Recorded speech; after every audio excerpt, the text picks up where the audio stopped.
l'AMC parce que ça met l'accent sur la santé et les médecins en santé également. On a vraiment vraiment la possibilité finalement d'être à la table décisionnelle pour mettre l'accent sur les populations qui ont souvent été négligées. Et ce plan nous permettra finalement de nous attaquer au changement climatique et d'autres questions de la sorte. Ce sont des initiatives très puissantes et efficaces. Comme médecins, nous pouvons donc changer la donne. Nous travaillons de près avec nos partenaires, avec les dirigeants gouvernementaux et l'industrie. On peut utiliser notre créativité, notre désir de travailler dur pour régler les problèmes du système. Il me ferait plaisir de diriger l'AMC dans ce travail fort important. Merci beaucoup, Madame McDonald. Le docteur Ogonyami, présentez-vous, je vous prie. Bonjour. Merci d'être des nôtres. Merci pour votre temps. Alors, vous êtes là de partout au pays. J'aimerais reconnaître le territoire sur lequel je me trouve. Je suis reconnaissant de pouvoir travailler et vivre sur le territoire des Inuits, des Mi'kmaq et d'autres nations. Je m'appelle Oni Mboloyangami. Je suis dermatologiste finalement qui a grandi ici à Terre-Neuve et Labrador. Je suis diplômé de l'Université Montréal et j'espère être donc le premier président donc de l'Université Montréal à diriger l'AMC. Alors, moi, je dispense des soins à Clarenville auprès des collectivités inuites au Labrador également. Mes patients les plus jeunes ont deux jours et mes patients les plus âgés ont 100 ans. Moi, je suis professeur de médecine également et je suis le doyen donc à l'Université Memorial. Les problèmes d'aujourd'hui découlent des décisions du passé.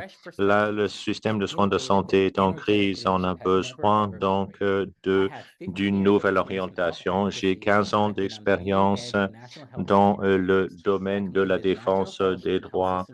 Alors, j'ai travaillé à l'École de la santé publique de l'Alberta. J'ai également travaillé à contrer le projet de loi 16 sur le système de santé.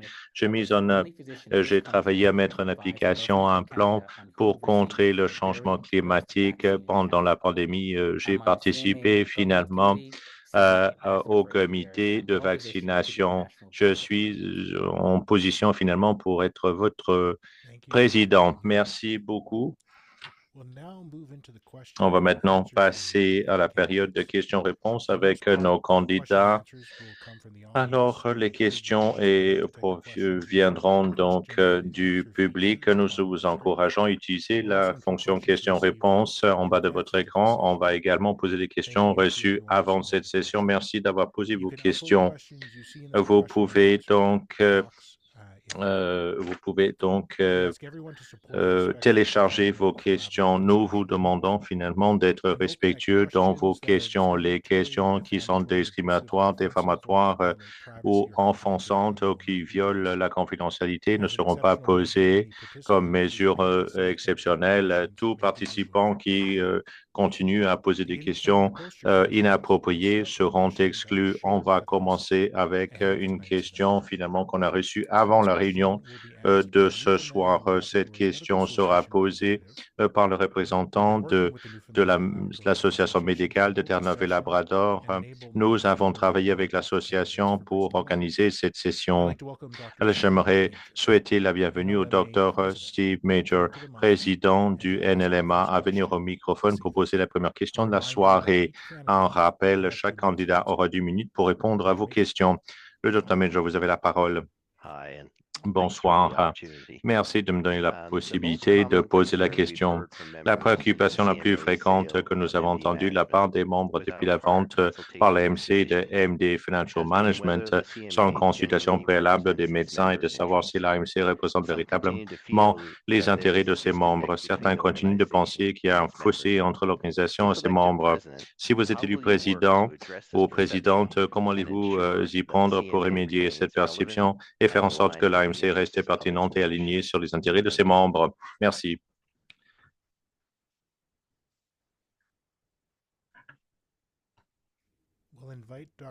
On va demander au docteur Ogunyami de répondre en premier. Alors, il y a clairement une déconnexion entre l'AMC et ses membres. On le voit par un manque de mobilisation et une baisse du nombre des membres de l'AMC. On devrait réunir un groupe de travail constitué de tous les médecins du pays pour apprendre sur les questions importantes pour les médecins individuels. L'AMC doit aller chercher le point de vue des médecins qui ne sont pas membres de l'AMC. L'AMC doit écouter les médecins qui comprennent les besoins des patients et des collectivités. Alors, je pense que les médecins du Québec, les médecins des territoires et des petites provinces ne se voient pas toujours reflétés dans l'AMC. C'est important d'avoir des séances de mobilisation locale et de créer des champions locaux. On devrait donc adopter un plan financier longitudinal qui pourrait être finalement effectué par les planificateurs financiers. Je pense que la vente de MD financière finalement a mené à beaucoup de méfiance. C'est le moment finalement de rectifier le tir parce que on fait face à un changement possible de gouvernement. Il faut qu'on commence à partir de maintenant. Alors, il faudrait donc inclure tout le monde. Il faudrait donc inclure tous les médecins, donc à toutes les étapes de leur carrière. Les médecins et les apprenants ont besoin d'un seul personne contact pour pouvoir parler donc des impôts et d'autres questions de la sorte. Et ça, c'est quelque chose que l'AMC peut faire pour offrir une valeur ajoutée aux membres. Merci. Merci, docteur McDonald. Vous avez la parole. Une réponse rapide, c'est de dire ce que Bolu vient de dire. Je suis tout à fait d'accord avec ce qu'il vient de dire, mais je crois sincèrement qu'il y a une déconnexion entre l'AMC et pas seulement les membres, mais les médecins en général. Alors, c'est dommage parce que l'AMC est notre voix nationale à toutes les tables importantes où on prend les décisions importantes. Nous devons donc avoir une meilleure façon de communiquer avec les membres, mais avec les médecins en général, avec les collectivités dans lesquelles ils travaillent. Et il faut que ce soit donc à double sens. On doit les écouter, ils doivent nous écouter également. Alors maintenant, respectivement, au processus décisionnel en tant que tel, les conseils d'administration, et j'ai siégé sur beaucoup de conseils, prennent souvent des décisions qui vont à l'encontre de la volonté des membres. Pourquoi? Parce que le conseil a des informations additionnelles qui leur encouragent à prendre une décision d'une façon ou d'une autre. Je vous encouragerai, peu importe votre perception de la vente, de ne pas jeter le bébé avec l'eau du bain. C'est important pour notre groupe national qui parle pour nous à toutes les tables décisionnelles d'être une voix solide pour bien nous représenter. Il y a plusieurs façons pour nous de créer des solutions pour régler les problèmes et ça devrait commencer à la faculté de la médecine. L'AMC devrait être finalement une voix forte pour les étudiants finalement pour qu'ils restent membres de l'AMC au début de leur carrière. Merci, Dr. McDonald, et merci au Dr. McDonald d'avoir posé la première question. Alors, on va maintenant poser les questions qu'on a reçues à l'avance en attendant les questions-réponses du public. Première question qui a été reçue du docteur Ngipe Tambayas et ça se lit comme suit. Merci donc aux deux de vous présenter à ce poste. Depuis quelques années, l'AMC finalement met en œuvre une politique anti-racisme. Qu'est-ce que vous avez fait dans votre carrière pour contrer le racisme? Quelles sont les actions qu'on doit prendre pour protéger les populations marginalisées? C'est une bonne question que vous posez. Il y a bon nombre d'années, il y a 20 ans, j'ai commencé un cours pour mes étudiants en soins palliatifs sur les populations diverses. Et c'était conçu pour aider les étudiants en médecine à la deuxième année de leurs études de comprendre que la mort et la maladie étaient une expérience très différente en fonction de sa religion, là où on vit, toutes sortes de facteurs. Et j'étais finalement un chef de file parce qu'il n'y avait pas d'autres cours là-dessus il y a 20 ans. Alors, j'ai travaillé d'arrache-pied dans mon domaine pour encourager mes collègues à l'unité dans laquelle je travaille, d'être plus inclusif qu'auparavant. Et ça a eu finalement un résultat, ça a donné un résultat très positif à mon avis. Alors, je reconnais que pour bien des gens, la santé ou les soins de santé fait peur, pas seulement parce qu'on vient d'une culture différente, mais parce qu'il s'agit des gens qui ont été marginalisés pour bon nombre de raisons. Des fois à cause de la maladie et les patients souffrant de troubles mentaux, finalement, sont souvent stigmatisés. Alors, je pense qu'il faut que ça soit une priorité. Il faut rappeler les gens de manière constante que c'est important. C'est clé. On ne peut pas savoir ce qu'on ne sait pas. Si on posait la question à la plupart de cliniciens, ils vont vous dire qu'ils savent.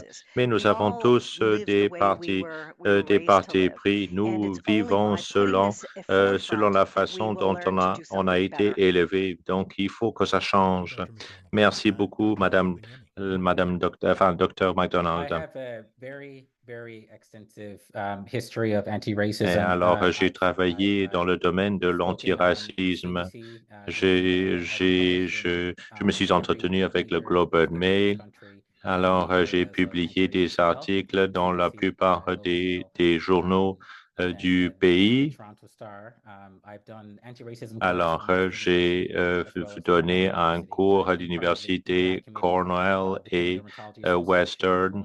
Je participe donc au comité antiracisme après ce qui est arrivé à George Floyd. J'ai créé 4 conférences pour les étudiants à l'université Memorial. J'ai été un mentor de plusieurs femmes marginalisées dans le domaine de la dermatologie. J'ai donné plus de 30 conférences dans le milieu universitaire à l'Université de Toronto, McGill, à l'Université Memorial également. Je suis perçu comme étant la personne à qui il faut parler pour les questions de racisme, pas seulement à Terre-Neuve, mais également au pays dans son ensemble. C'est une priorité pour moi.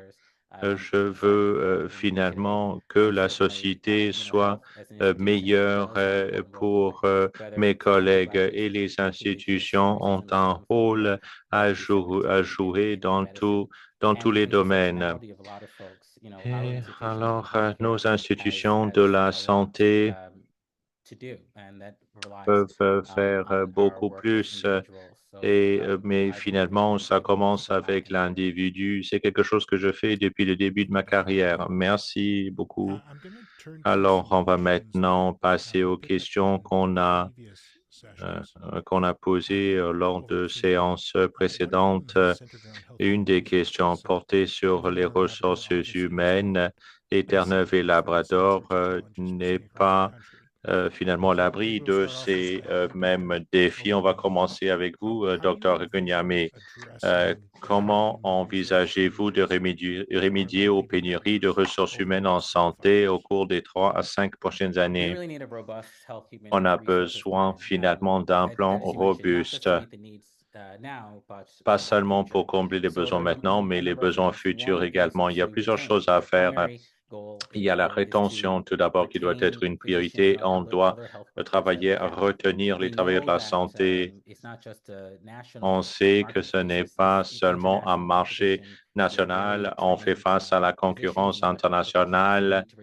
Alors, on doit retenir les travailleurs de la santé. Il faut comprendre ce qui les encourage à rester. Nous devons également recruter des gens ailleurs au monde, des gens avec des compétences bien différentes dont on a besoin maintenant et dont on aura besoin à l'avenir. Il faut faire preuve de souplesse. Des fois, alors, ce qu'on offre n'est pas forcément à la hauteur de leurs attentes. Il faut recruter et ensuite intégrer les travailleurs dans la collectivité, surtout les gens finalement de cultures différentes. À Terre-Neuve et Labrador, il y a des différences culturelles avec le reste du pays, dont l'intégration est clé. J'ai déjà donné une conférence sur l'importance de l'intégration culturelle pour le recrutement de médecins internationaux et j'ai beaucoup appris là-dessus. Il faut également effectuer la formation. Il faut former une main-d'œuvre ici au Canada. Nous devons former les gens, les médecins, les infirmières et les travailleurs de la santé. Il faut également former les gens à travailler donc dans un contexte où on travaille en équipe. Il faut également écouter ceux qu'on essaie de recruter. Qu'est-ce qui est important pour eux? Et il faut savoir pourquoi les gens quittent. Il faut faire des entretiens quand les gens décident de quitter la profession. Merci beaucoup, Dr. McDonald. Un plan de main-d'œuvre, c'est quelque chose sur lequel j'ai beaucoup travaillé quand j'étais présidente parce que c'est un problème commun de par le pays. Nous n'avons pas un plan clair à savoir combien de médecins dont on a besoin. Alors, est-ce qu'on devrait leur permettre finalement de travailler un peu partout au pays et combien de praticiens de la santé devraient travailler avec les médecins? Et comment est-ce que ça va fonctionner? On n'a pas un plan clair là-dessus et c'est quelque chose qui ne s'est pas produit. Et ça me semble finalement un pas très simple pour créer le main-d'œuvre dont on a besoin. En parlant donc aux cliniciens de par le pays, certains qui travaillent dans les lieux éloignés, d'autres en milieu urbain. Il n'y a pas un seul lieu parfait où travailler. Il y a des difficultés un peu partout.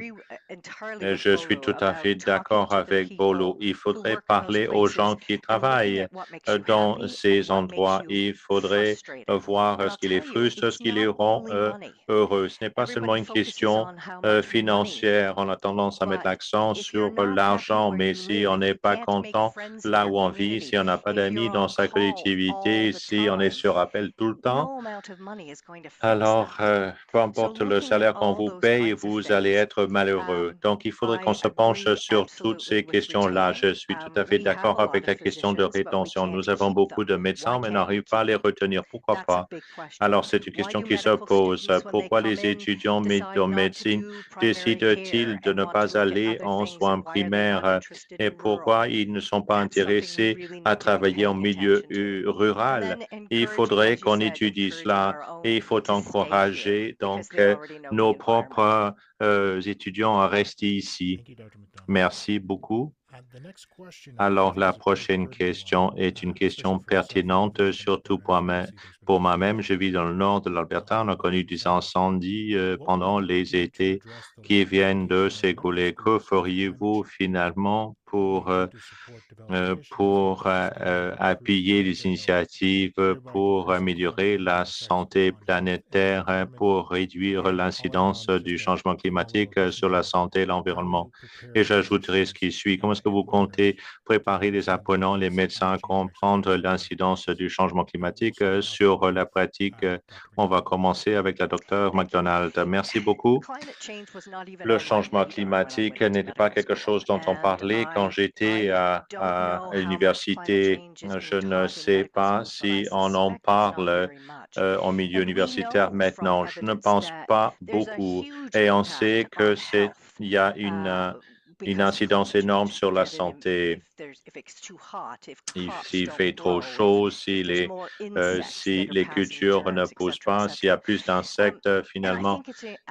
Alors, je pense que c'est impératif qu'on comprenne cela. J'ai fait un petit peu de recherche et avant cela, je ne comprenais pas grand-chose. Je ne savais pas, par exemple, que le quart de nos installations de santé sont construites sur les zones inondables. C'est difficile à comprendre, n'est-ce pas? Alors, il y a deux parties. Premièrement, il faut sensibiliser les médecins. Il faut sensibiliser les médecins au sujet de l'incidence sur la santé et à quoi on doit s'attendre, donc préparer le système pour y faire face. On doit également reconnaître que les soins de santé causent le changement climatique parce que nous avons une empreinte environnementale énorme. Nous devons donc nous pencher sur notre système pour réduire notre empreinte environnementale en faisant nos hôpitaux des endroits plus sains et plus écologiques. Et ensuite, il y a il y a donc l'éducation en faculté de médecine et je prône finalement l'adoption d'une éducation là-dessus et on reconnaît que la situation ne va faire que s'aggraver. Il faut qu'on s'y prépare. Je ne vois pas le chronomètre. Thanks, Dr. McDonald. Ça va, merci Dr. beaucoup. Lupino. À vous. Great. So, Merci I was beaucoup. the inaugural assistant dean of social accountability at Memorial University. Alors, je suis le doyen adjoint de l'inclusivité sociale. Je travaille sur la santé communautaire. À la fin de mon mandat, finalement, on a dit qu'il fallait inclure la santé planétaire. La Colombie-Britannique est un pionnier dans ce domaine. J'ai pu parler à bien de dirigeants dans le domaine du changement climatique. J'ai été le co-auteur d'un programme de résilience en matière de changement climatique pour les travailleurs de la santé en Colombie-Britannique. On a été financé par le gouvernement de la Colombie-Britannique. Parce que il y a beaucoup de choses qu'on peut faire. Il faut se rendre compte qu'il faut prendre soin de l'environnement et du monde qu'on habite. Il faut minimiser notre empreinte environnementale et 5% de toutes les émissions au Canada proviennent du système de soins de santé plus que l'industrie de l'aviation. Il faut donc il faut apprendre donc aux étudiants en médecine qu'il faut protéger le climat. Alors, il faudrait finalement qu'on en parle aux étudiants en médecine au début de leurs études au niveau de l'institution. On a besoin d'endroits où on peut entreposer son vélo. Il faut installer des bornes de chargement pour les véhicules électriques. Il y a des mesures pratiques qu'on peut prendre. Alors, ce sont des mesures que je prendrai comme président de l'AMC. Merci beaucoup, messieurs. Question 4 is asked by Alors, Tracy Berger. quatrième question qui provient de Tracy Berger. Beaucoup de Canadiens se préoccupent du fait qu'on compte privatiser la santé. Ça pourrait créer de l'inéquité. Que pensez-vous de cette préoccupation? Et comme président de l'AMC, que feriez-vous pour faire en sorte que notre système de santé reste universel et accessible à tout le monde? Alors, siège sur le conseil d'administration de Canadian Doctors for Medicare depuis 3 ans et j'ai eu la possibilité de finalement critiquer le projet de loi 61. Alors, je crois qu'on doit innover dans le système de soins de santé publique. Alors, il y a des mesures qui fonctionnent. Le triage fonctionne. Avoir un médecin au niveau du triage pour finalement pour trier les patients, ça fonctionne. On peut innover dans le système public. Le système public ne comble pas les besoins des Canadiens. La privatisation n'est pas la réponse, à mon avis. Pourquoi? Parce que c'est une question de ressources humaines. On est dans une situation où on déshabille Paul pour habiller Pierre.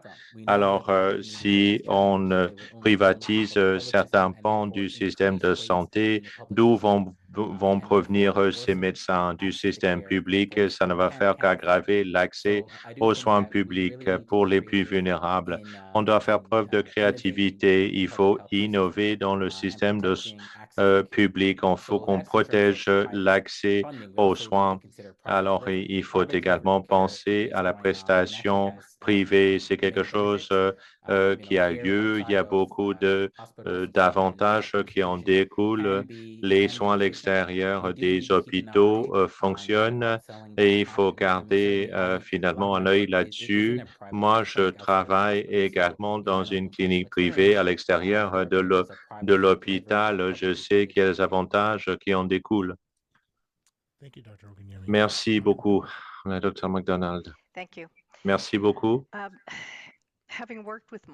J'ai travaillé avec les collectivités marginalisées, les gens qui sont à l'agonie pendant plus de 30 ans.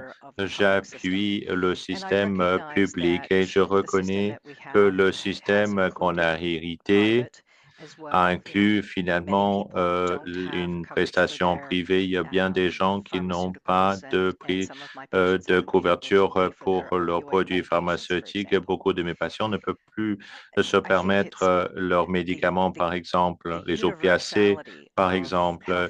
L'universalité de la santé a toujours été quelque chose que j'ai défendu. J'ai grandi dans une famille pauvre. Je n'aurais pas pu avoir accès aux soins sans un système universel de santé. Je crois vraiment que nous devons encourager, nous devons finalement monter la solidité de notre système public universel et seulement utiliser des soins privés quand il y a une lacune. Ça veut dire qu'il faut être intelligent pour ce qui est de où ou sur quoi on dépense les fonds. On n'a pas des fonds illimités. Nous n'avons pas des milliards de dollars en réserve.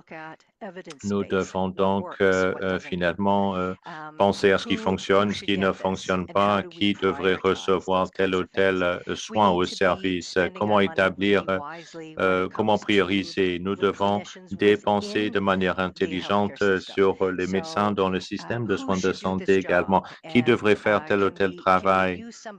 Est-ce qu'on pourrait mettre à contribution quelqu'un qui coûte un peu moins cher pour faire le travail, pour que les tâches plus chères soient effectuées par les gens qui coûtent plus cher? C'est compliqué, mais ça marche. Question numéro 5. C'est une question posée par Jeff Power dans le contexte de la responsabilité sociale de l'AMC. Quel devrait être le rôle de l'AMC pour s'attaquer aux inéquités dans le système de santé? Quelles sont les politiques ou les initiatives qu'il faudrait mettre en œuvre pour assurer l'équité en matière d'accès et que ça soit aligné avec les besoins en évolution de la société canadienne? Alors, si vous regardez Retombées 2040, on en parle finalement. Ce sont des priorités. Je n'ai pas tous les détails de comment on va arriver à bon port, mais c'est une priorité clé, à savoir qu'on doit pouvoir assurer l'accès, un accès équitable pour tous les membres de la société. Il faut qu'on vise les groupes qui n'ont pas eu un accès équitable à la santé. Par exemple, la population autochtone qui ont été constamment marginalisés et continuent à l'être, les néo-Canadiens également, et ceux qui sont souvent marginalisés, les âgés également, les aînés. Ma population, les patients en soins palliatifs, je pense qu'en adoptant l'initiative Retombées 2040 et en déployant de grands efforts à peaufiner les détails de comment ça va fonctionner, en mettant l'emphase sur ces populations, par exemple, je pense que ça va nous mener à un bon port et ça va nous permettre de mieux desservir ces populations. Alors, vous avez tous vu l'image des 3 enfants qui regardent par-dessus la clôture et les 3 enfants sont sur les tabourets de tailles différentes. C'est la même chose pour le système de soins de santé. Dans ma pratique, c'est quelque chose que je préconise et c'est quelque chose finalement qui sera une priorité pour moi si je deviens président de l'AMC. Merci beaucoup, Monsieur Dr. Okonyami.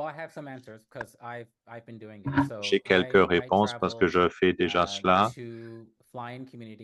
Je dispense des soins dans les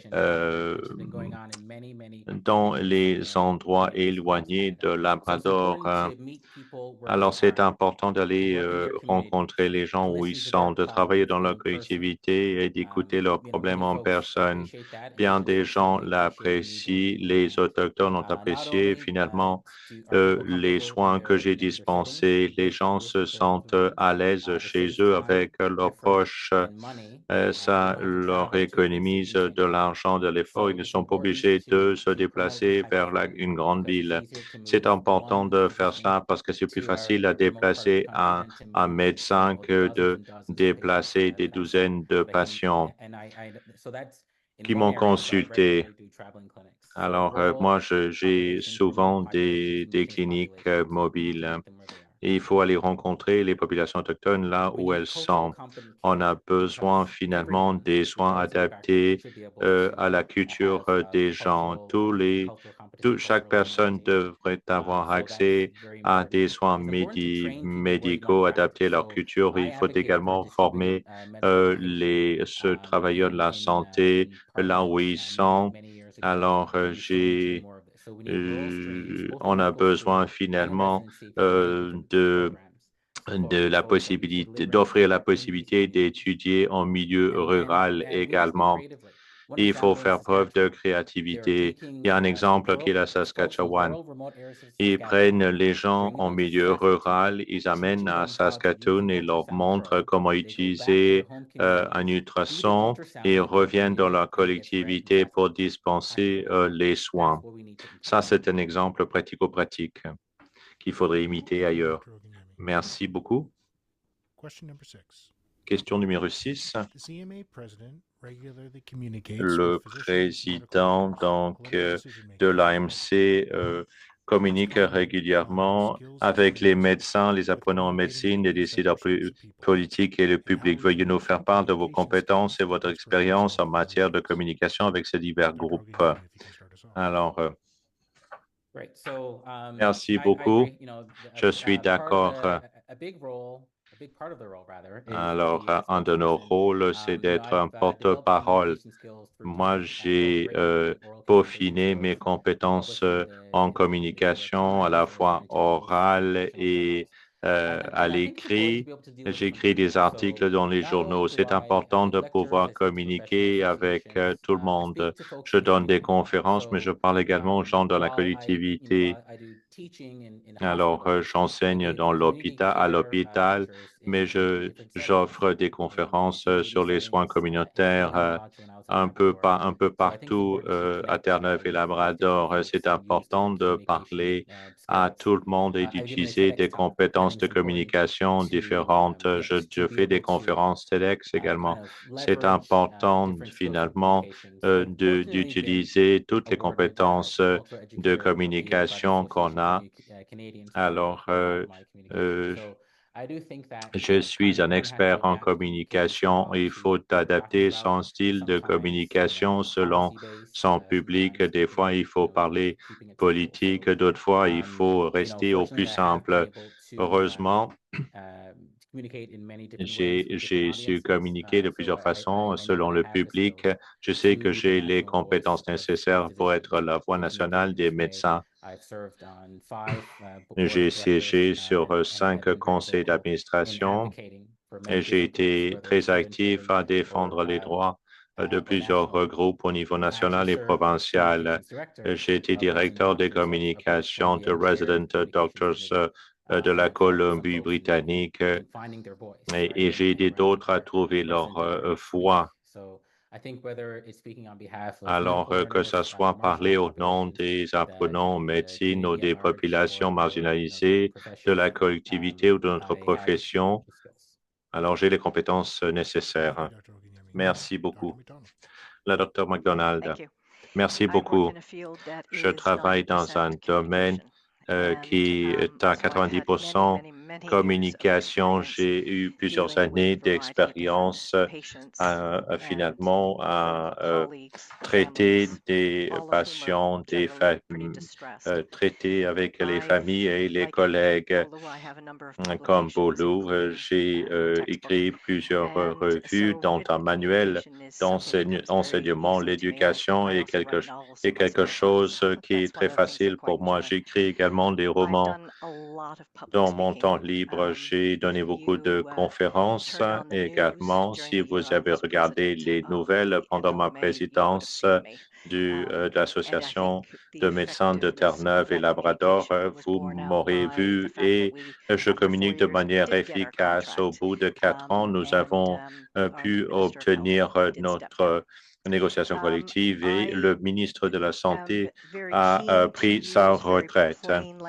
Moi, je parle simplement, j'aime bien utiliser les termes clairs, j'aime bien faire en sorte que tout le monde me comprenne. Moi, j'utilise les outils de compte pour faire passer le message et pour faire en sorte que les gens comprennent. J'utilise l'humour beaucoup également. Je me suis entretenu avec le Sénat sur l'aide médicale à mourir et j'ai parlé aux membres du même sujet quand j'étais présidente et nos membres étaient divisés 50-50 et on a même tenté finalement de scinder notre association à un moment donné. J'ai finalement communiquer de manière empathique et ça nous a permis finalement de réunir les membres de notre société. Merci beaucoup. Prochaine question. Comment l'AMC peut-elle finalement appuyer les apprenants qui travaillent dans les environnements cliniques toxiques compte tenu de leurs ressources limitées? Alors, on va commencer avec la Dr McDonald. Merci beaucoup. Je pense que la plupart d'entre nous, finalement, à un moment donné, ont vécu une expérience toxique et on a tous senti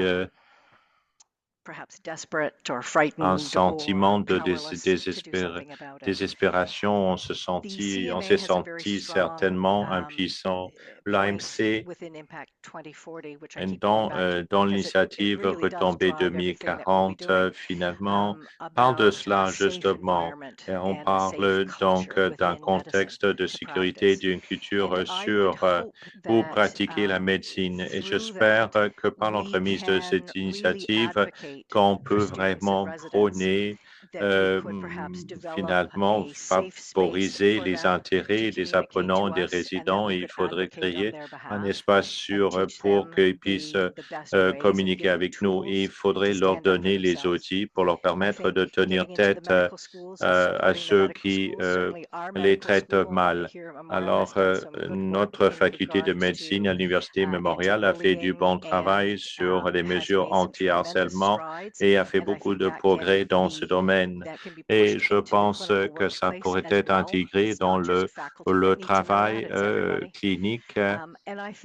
Alors, je pensais également qu'on peut vraiment travailler pour créer un contexte sûr et qui appuie les apprenants.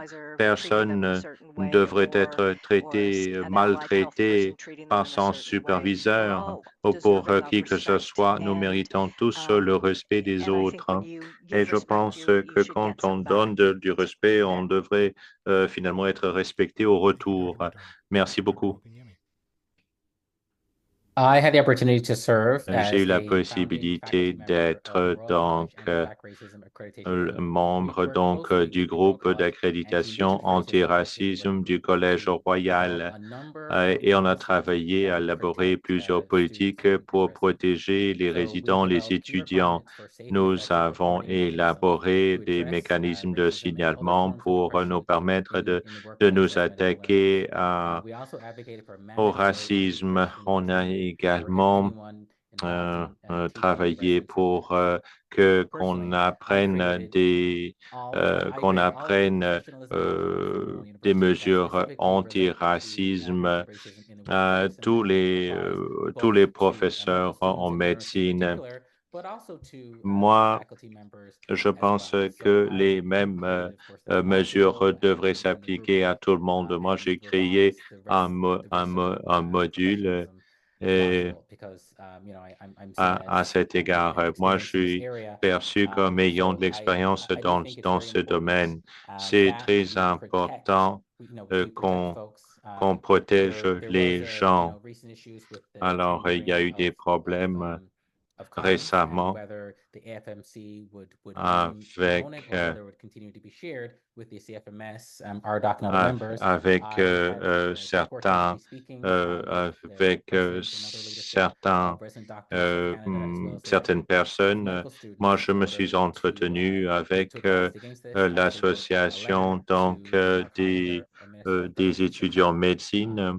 Moi, j'ai écrit une lettre à la ministre de la Santé pour parler de l'importance finalement de donner priorité aux résidents et à des étudiants en médecine.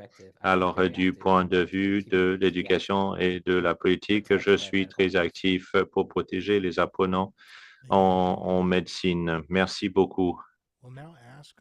On va maintenant demander à chacun des candidats de faire quelques remarques de clôture. On va commencer avec la docteure Susan McDonald, suivie du docteur Ogonyami. Un petit rappel, vous disposez de 2 minutes. Madame, docteur McDonald, merci beaucoup. J'aimerais remercier tous les participants qui ont pris le temps pour être des nôtres ce soir. Les soins de santé, finalement, est en crise.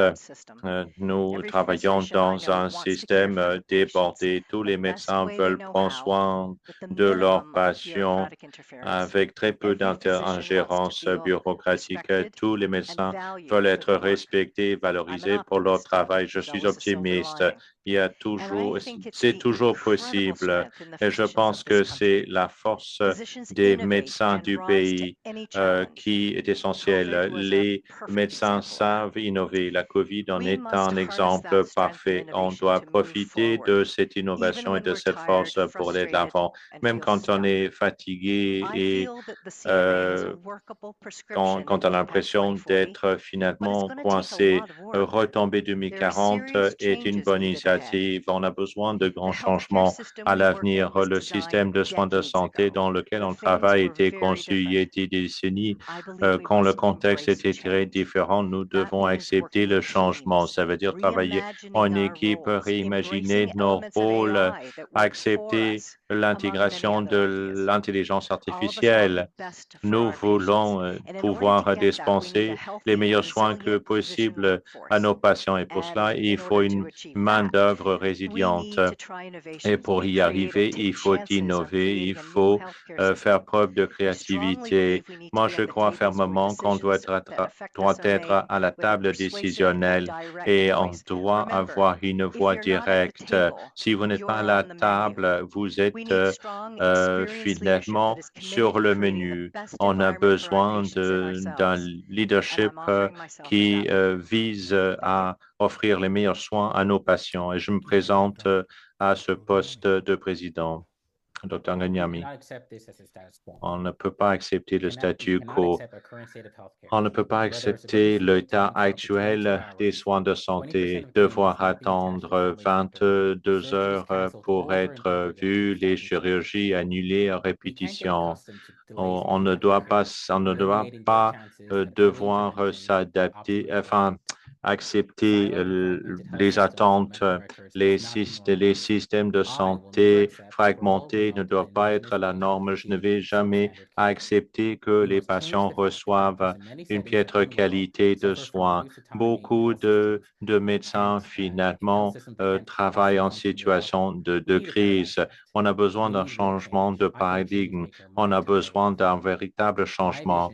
Moi, je crée ce changement. Il faut mettre en œuvre le plan de l'AMC pour nous réconcilier avec les autochtones. Ma vision inclut le renforcement des soins primaires.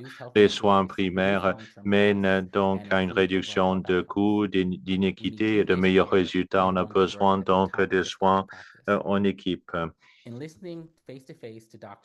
En écoutant donc les médecins un peu partout à Terre-Neuve et Labrador, c'est devenu clair que les inéquités dans les soins en milieu ruraux sont énormes et on doit s'y attaquer. On a besoin de plus d'investissements et on a besoin de nous pencher sur le recrutement des médecins également.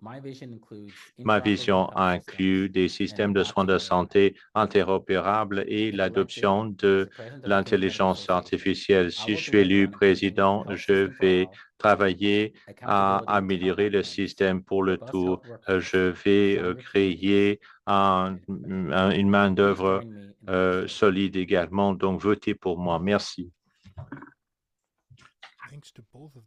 J'aimerais remercier les deux candidats de leur passion et de leur engagement à rebâtir le système de soins de santé et à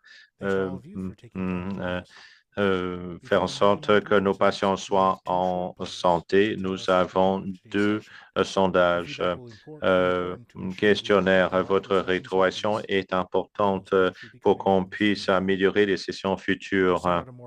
Nous allons envoyer une évaluation plus complète par courrier électronique également. Pour le premier questionnaire, on vous demande de